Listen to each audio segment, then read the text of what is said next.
attention to this, especially if you're raising boys or men, or if you're married. Identity crisis and depression often co-occur. What does co-occur mean? And I'm done. I got to finish. What does it mean? It means they happen at the same time. When I lose the identity of who I think I am, oftentimes depression hits that at the same time.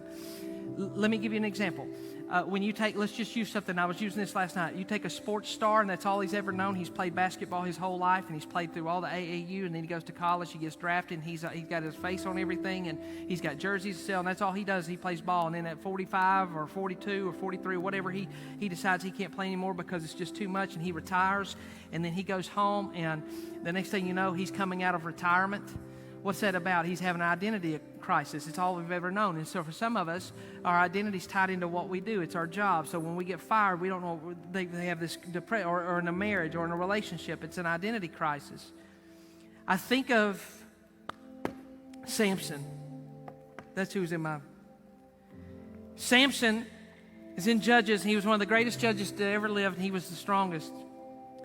He killed all people with the jawbone of a donkey. Y'all remember that? And he met an old girl named Delilah. He had his hair. Samson was buff. He was strong. He had his hair. Delilah tricks him. They cut his hair. He loses his strength. And we see Samson in the Philistine prison. They've gouged out his eyes. They've cut his hair. And he's threshing wheat. The Bible says that the Philistines were going to make fun of him, so they bring him out and they put him out there. And here's what the Bible says. They brought Samson out because he had destroyed so many of them. They called him the destroyer. And they were like, we've got him now. They bring him out at a party, and they're making fun of him.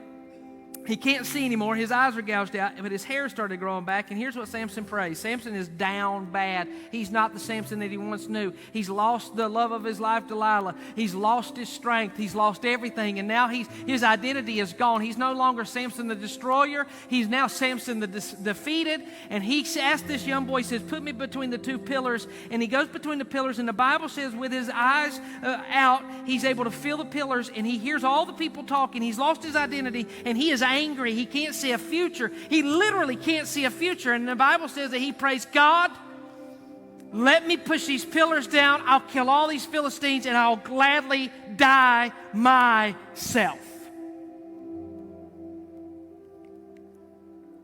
And he does. And the Bible says this. Here's what it says after that. It doesn't say anything great. It just says he killed more in his death than he killed when he was alive. And then the Bible says this, his mom, his dad, his brothers, and his uncles, they all came and got Samson's body and took it back and buried it. That's what it says. Because we can get to a point where our identity is gone from us. We literally can't see a future. I can't see it. So what do? Number one is this, talk. Number two is this, press into everything Jesus. Jesus says he's close to the brokenhearted. Jesus says he holds us up with his righteous right hand. Jesus Christ said he loved you so much that he came so that no one would ever have to die because of sin.